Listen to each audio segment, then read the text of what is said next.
ବଳାର ଧକ୍କା ଦେଇ ଏ ଘରୁ ତାକୁ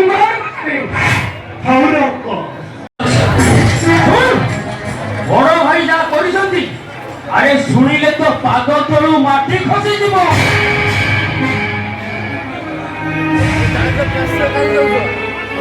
ସେଇ ଖବରଟା ବି ମୋ ପାଖରେ ପହଞ୍ଚି ସାରିଛି। ସତ ହେଇଥାଏ ମୁଁ ତାକୁ ପୁତ୍ର କରିବୁ ହେଇଯିବି। ବାବା ଇଏ କି କଥା ନିଷ୍ପତ୍ତି ଆମକୁ ପ୍ରଥମେ ବୁଝିବା ପାଇଁ ପଡିବ ବଡ ଭାଇ କୋଉ ପରିସ୍ଥିତିରେ କାହିଁକି ନିଷ୍ପତ୍ତି ନେଇଛନ୍ତି। ଆରେ ପରିସ୍ଥିତିରେ ପରିସ୍ଥିତି ବାହା ହେଇଯିବ ବୋଲି ଗୋଟେ ବିଧର୍ମୀ ମୁସଲମାନ ଝିଅକୁ ମୁଁ କଣ ଇଏ କରି କହୁ ବୋଲି ମୁଁ ମାନିନେବି। ମୋର ଦେଇ ପିଣ୍ଡି ମୁଁ କଣ ମାରା କରିବି। ବନ୍ଧୁ ବାନ୍ଧବ ସାହି ପଡିଶା ଏ ଗାଁ ଲୋକ ମତେ ପୁରା ବାସନ୍ଦ କରିବେ ନା ଏ କଥା ମୁଁ କେବେ କରେଇ ଦେବିନି।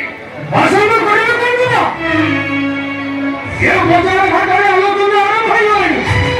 ଏ ବାସିନ୍ଦା ପୂଜା ବଜାର ପୁଅ ଗୋଟେ ମୁସଲମାନ ଝିଅକୁ ଏ ଘରକୁ ଜଣୁ କରି ଆଣୁଛି।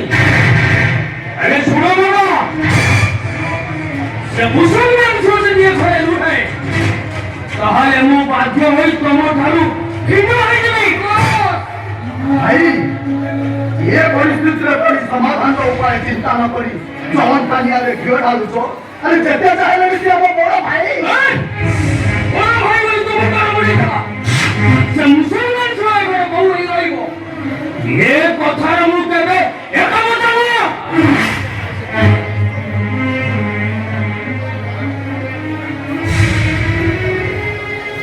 ବାବୁ ବଡ ଦିଦିକି ଚାଲି ଆସିଲେ। ଆରେ ଯାଅ ବାବୁଙ୍କୁ ଶଶମ କାଟେ ଗାଡିରୁ କାଟି ଆଣିବ। ବାବା ସେ ପାକିସ୍ତାନୀ ଝିଅକୁ ବାହାର କରି ଏ ଘରର ଦରଜା ତୋ ପାଇଁ ବନ୍ଦ ହେଇଯାଇଛି। ମୋ କଥା ଟିକେ ବୁଝିବାକୁ ଚେଷ୍ଟା କରନ୍ତୁ କାହିଁକି କୋଉ ପରିସ୍ଥିତିରେ ମୁଁ ଏ କାମ କରି ମୋ କଥା ଟିକେ ଶୁଣ। ଆରେ ମୋର କିଛି ବୁଝିବା ଦରକାର ନାହିଁ କି କିଛି ଶୁଣିବା ବି ଦରକାର ନାହିଁ। କେବଳ ମୁଁ କହୁଛି ତୁ ଶୁଣ। ଆରେ ଯେତେ ଶୀଘ୍ର ପାରୁଛୁ ଏ ଝିଅକୁ ତୁ ଏଉଠୁ ବିଦା କରିଦେ। ତାପରେ ମୁକ୍ତି ମଣ୍ଡପ ନେଇ ତତେ ମୁଁ ଶୁଦ୍ଧି କରିବି। କଣ ତୁ ପାରିବୁ? ଆରେ ସେ ଝିଅକୁ ହାତ କରି ପାରିବୁ? ସେଇଟା କେମିତି ସମ୍ଭବ ବାପା? ଆପଣ ପରା ଆମକୁ ଶିଖେଇଛନ୍ତି ମଣିଷ ଜୀବନରେ ମଥାର ଦାମ ଠାରୁ କଥାର ଦାମ ବେଶୀ। ସେ ଝିଅକୁ ମୁଁ କଥା ଦେଇଛି ମଥାରେ ସିନ୍ଦୁର ହାତରେ ସଂଖ୍ୟା ଦେଇଛି। ସେ ମୋରି ଭରସାରେ ତାର ଆତ୍ମୀୟ ପର୍ଯ୍ୟନ୍ତ ପାଦରେ ଆଡ଼େ ମୋ ସହିତ ଚାଲି ଆସିଛି। ମୁଁ ତା ସହିତ ଏମିତି ବେଇମାନି କରିବି? ଆପଣ ମତେ ବିଶ୍ୱାସ କରନ୍ତୁ ବାପା। ଦେଖିବେ ବାପା ଏ ହିନ୍ଦୁ ଘରର ଚାଲିଚଳନ ମୋତେ ଭାରି ପସନ୍ଦ। ତା ଛଡା ଗୀତା ଭାଗବତ ଲକ୍ଷ୍ମୀ ପୁରାଣ ଏସବୁ ମତେ ସବୁ କିଛି ଆସେ। ଦେଖିବେ ବାପା ଆପଣଙ୍କ ମନ ପସନ୍ଦ ଓଡ଼ିଆ ଘରର ବଢୁଆ କୋଉଠି ମୁଁ ଦେଖେଇ ଦେବି। କହିଲା କଥା ଓଡ଼ିଆ ଘରର ବଢିଆ ବୋହୂ ହେଇଯିବ। ଆମେ ଶୁଣ ତୁ ହଉଛି ଗୋଟେ ମୁସଲମାନ। ତୁ ଏ ଘରେ ରହିଲେ ମୋ ପୂର୍ବାପୁରୁଷ ପାଣି ପାଇବେନି। କହିପାରିବେ ଭକ୍ତ ସାଲେବେଗ ସେ କଣ ମୁସଲମାନ ଥିଲେ?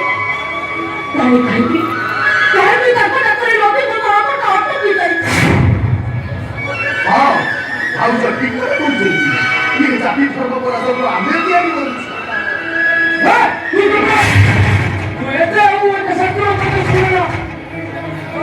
କାହିଁକି ଆଉଛି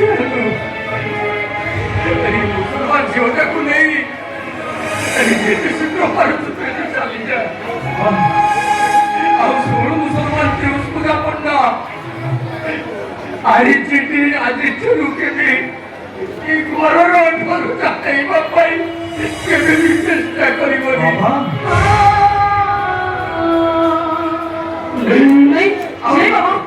କେବେ ଯଦି ମୁଁ ମରିଯାଏ ମୋ ସପରେ ବି କାନ୍ଦ ଦେବା ପାଇଁ ଆସିବ।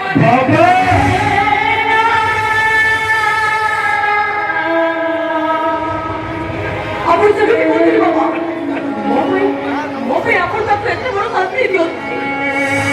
କାରଣ ଭୁଲ ତ ମୁଁ କରିଛି। ହିନ୍ଦୁସ୍ତାନୀ ବୋହୂ ହବା ପାଇଁ ଆସି ଆପଣ ଅଧିକ କରିଦିଅ।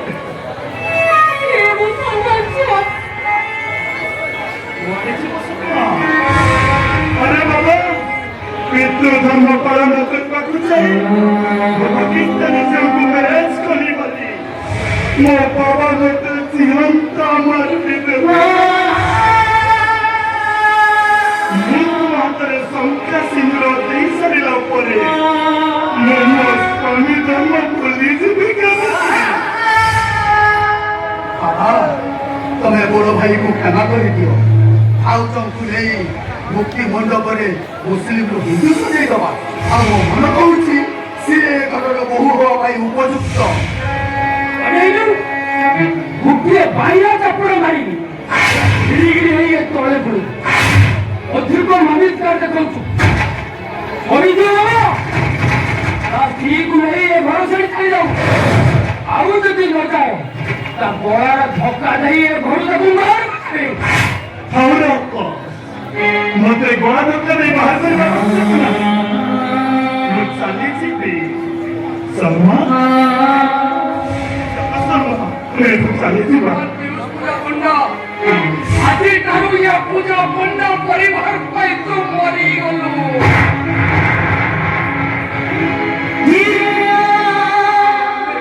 ପାଇଁ ମରିଗଲୁ